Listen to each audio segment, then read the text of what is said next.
Hello दोस्तों, नमस्कार। उम्मीद करते हैं आप अच्छी होंगे। आज कक्षा 10वीं के गणित के महत्वपूर्ण ऑब्जेक्टिव प्रश्न है हमारे पास, और ये ऑब्जेक्टिव प्रश्न जरूर पढ़ के जाइए। आप जरूर आपको पेपर में इसमें कुछ ना कुछ हेल्प होगी, और बहुत सारे ऐसे इसमें प्रश्न लिखे हुए हैं जो डायरेक्ट आपके प्रश्न में आएंगे। तो और लगभग ये चांस है कि 20 से 25 नंबर तक ऑब्जेक्टिव इन्हीं में से आ जाएंगे। आइए देखते हैं हमारे पास। जैसे हमारे पास पहला दिया है कि 10 और 15 का एचसीएफ। तो ये दोस्तों नंबर चेंज हो सकता है, लेकिन एचसीएफ पूछने के लिए आ सकता है। तो ये एक आप एचसीएफ कैसे निकालना है। जैसे हमारे पास 15 और 10 दिया, इसका एचसीएफ क्या हो जाएगा, 5 हो जाएगा। फिर इसके बाद दोस्तों हमारे पास दिया है 6 और 20 कैल्शियम ज्ञात की। तो 6 और 20 कैल्शियम क्या हो जाएगा, 60 हो जाएगा। अंडर रूट 2 कैसी संख्या, ये बहुत ही इंपॉर्टेंट है। अगर किसी भी संख्या में अंडर रूट लगा हो तो लगभग परिमेय संख्या होती है, और वो जिसका हम वर्गमूल नहीं निकाल सकते, वो अपरिमेय संख्या होती है। जैसे हम लिख सकते हैं यहाँ 4 एक परिमेय संख्या, क्योंकि इसका हम वर्गमूल निकाल सकते हैं। इसके अलावा ऐसी संख्याएं जिनकी हम वर्गमूल निकाल सकते हैं वो परिमेय संख्या कहलाती हैं, जिनका हम वर्गमूल नहीं निकाल सकते वो अपरिमेय संख्या कहलाती हैं। सी हमारे पास ये अंडर रूट 3 कैसी संख्या, तो अंडर रूट 3 एक अपरिमेय संख्या है। इसके बाद पार्ट 2 में आ जाता है। पार्ट 2 में सबसे महत्वपूर्ण जो प्रश्न है कि बहुपद की सबसे जो बड़ी घात होती है उसको हम क्या बोलते हैं, डिग्री, या बहुपद की घात हम कहते हैं। अगर किसी भी बहुपद की जो सबसे बड़ी घात होती है वो बहुपद की डिग्री या बहुपद की घात कहलाती है। अब आइए देखते हैं, बहुपद की घात 1 हो तो क्या कहते हैं। अगर बहुपद की घात 1 हो तो उसको रैखिक बहुपद कहते हैं। अगर बहुपद की घात 2 है तो उसे द्विघाती बहुपद कहते हैं। और यदि बहुपद की घात 3 है तो उसे त्रिघाती बहुपद कहते हैं। और यदि बहुपद की घात रैखिक बहुपद का शून्यक, तो रैखिक बहुपद का शून्यक होता है -b/a। और रैखिक बहुपद कितने शून्यक होते हैं, तो रैखिक बहुपद के 1 शून्यक होते हैं। इसके बाद हमारे पास दिया है नेक्स्ट पेज है। नेक्स्ट पेज हमारे पास दिया है द्विघाती बहुपद कितने शून्यक होते हैं। द्विघाती बहुपद के 2 शून्यक होते हैं। त्रिघाती बहुपद कितने शून्यक होते हैं, तो त्रिघाती बहुपद के 3 शून्यक होते हैं। द्विघाती बहुपद का जो आलेख का प्रकार होता है तो कैसे होता है, द्विघाती बहुपद का आलेख का प्रकार कैसा होता है, परवलय होता है। दोस्तों ध्यान रखिए। और जो ये रैखिक बहुपद का जो आलेख होता है वो कैसे होता है, सरल रेखा होता है। ठीक, तो ये आपको ध्यान रखना। मूलों का योग क्या होता है, अल्फा प्लस बीटा बराबर क्या होता है, -b/a। मूलों का गुणनफल क्या होता है, अल्फा इंटू बीटा c/a। अब दिए गए, अब ये बहुत ही इंपॉर्टेंट है, दिए गए ग्राफ में बताइए कि बहुपद के शून्य कितने होंगे, इसके कितने शून्यक होंगे। तो जितनी बार ये काटेगा उतने शून्यक होंगे, और अगर टच करता तो एक ही शून्यक हो। जैसे ये ऐसे टच करके चला जाएगा तो इसमें एक ही शून्यक होगा, लेकिन अगर काटेगा तो 1 2 3 4, इसमें कितने 4 शून्यक हो जाएंगे। इसके बाद दिया द्विघाती बहुपद का व्यापक रूप क्या होगा, तो द्विघाती बहुपद का व्यापक रूप ax² + bx + c, ये द्विघाती बहुपद का व्यापक रूप होता है। इसके बाद अगला पाठ आता है हमारे पास, पार्ट 3, बहुत ही इंपॉर्टेंट है। अगर किसी भी दो चर रैखिक समीकरण का युग्म है, उसमें a1/a2 बराबर नहीं है b1/b2 के, तो इसकी जो रेखाएं बनेगी प्रतिच्छेदी बनेगी, मतलब ऐसी रेखा बनेगी। हल कैसा होगा, अद्वितीय हल होगा। और इसका मान कैसे होगा, संगत होगा। समीकरण के युग्म कैसे होंगे, समीकरण के युग्म अविरोधी समीकरण के युग्म होंगे। 3 चीज़ बहुत ही इंपॉर्टेंट है, रेखा, हल और समीकरण के युग्म। इसके बाद हमारे पास नेक्स्ट पेज है। नेक्स्ट पेज ये दिया हुआ है। नेक्स्ट पेज दोस्तों ये हमारे पास दिया दूसरा, अगर a1/a2 बराबर b1/b2 बराबर c1/c2 के ना हो, ऐसी कंडीशन हो तो इसकी रेखाएं कैसी होंगी, समांतर होंगी। हल कैसा होगा, इसका कोई भी हल हम नहीं निकाल सकते, और ये इसका जो मान होगा असंगत होगा। और समीकरण के युग्म कैसे होंगे, असंगत समीकरण के युग्म होंगे। इसके बाद तीसरा नंबर दिया है, अगर इसमें सभी इनके मान बराबर हो, a1/a2 बराबर हो b1/b2 बराबर हो c1/c2 को, तो इसकी कंडीशन क्या होगी, इसकी जो रेखाएं बनेगी संपाती। संपाती का मतलब एक रेखा के ऊपर दूसरी रेखा हो जाएगी। हल कैसे होगा, हल इसके अपरिमित रूप से अनेक हल निकाल सकते हैं। मतलब कहने का मतलब है कि x और y के अनेक मान निकाल सकते हैं आप।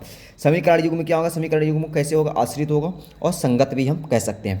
इसके बाद ये इस तरह से प्रश्न बना सकता है कि x और y का ऐसे दे देगा, समीकरण दे देगा, और आपको x और y का मान निकालना हो तो ऐसे आप निकाल सकते हैं। इसको शॉर्टकट में करने का बहुत अच्छा तरीका ये है कि x और y का मान, x की जगह x का मान, y का मान जगह y का मान रख दो।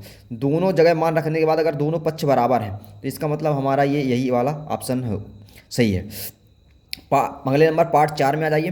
द्विघात समीकरण का मानक रूप क्या होता है, द्विघात समीकरण का मानक रूप ax² + bx + c बराबर 0, जहाँ a बराबर 0 के न। ये द्विघात समीकरण का मानक रूप या व्यापक रूप है। सीधारा 4 सूत्र या द्विघाती सूत्र बहुत ही इंपॉर्टेंट है। सीधारा 4 सूत्र किस नाम से जाना जाता है, द्विघाती सूत्र के नाम से जाना जाता है। इसका सूत्र क्या होता है, -b + -√b² - 4ac। एक आता है विविक्तर का सूत्र क्या होता है, विविक्तर का सूत्र होता है b² - 4ac। इसके बाद ये 3 हमारे पास कंडीशन आती हैं। ये 3 कंडीशन बहुत ही इंपॉर्टेंट है। और इनको जरूर आप कर कीजिए। जैसे हमारे पास दिया पहला number B square minus 4ac बराबर 0, तो इसके मूल कैसे होंगे? अगर इस बी स्क्वायर माइनस 4ac विविक्तर का मान 0 के बराबर है, मूल बराबर और कैसे होंगे? वास्तविक होंगे। अगर बी विविक्तर का मान 0 से क्या हो, बड़ा हो, मतलब 1 2 3 4 है, धना पॉजिटिव संख्या है, तो क्या होगा? मूल भिन्न होंगे और कैसे होंगे? वास्तविक होंगे। अब अगर विविक्तर का मान बी स्क्वायर माइनस 4ac का मान 0 से छोटा हो, मतलब ऋणात्मक हो, तो इसके मूल कैसे होंगे? वास्तविक नहीं होंगे, क्या होंगे? काल्पनिक होंगे। यहाँ काल्पनिक भी लिखा जा सकता है, तो कोई दिक्कत नहीं, तो इसके मूल कैसे होंगे? काल्पनिक होंगे। इसके बाद आता पार्ट 5 आता हमारे पास। पार्ट 5 बहुत ही इंपॉर्टेंट है। इसमें पहला आता है समांतर श्रेणी का व्यापक रूप क्या होता है? A plus B D A plus 2 D A plus 3 D. सर्वांतर डी का मान हमेशा क्या होता है? धनात्मक, ऋणात्मक अथवा शून्य हो सकता है। तो ये बहुत ही इंपॉर्टेंट है कि सर्वांतर का डी का मान धनात्मक, ऋणात्मक अथवा शून्य कुछ भी हो सकता है। अब ये ऐसे आपको समांतर श्रेणी दे देगी, इसमें ए और डी का मान बताना है। तो पहला पद ए का मान होता है और डी का मान पहले इसमें क्या कर दो? घटा दीजिए। तो 1 में 3 घटा दिए तो हमारे पास कितना आएगा? 2।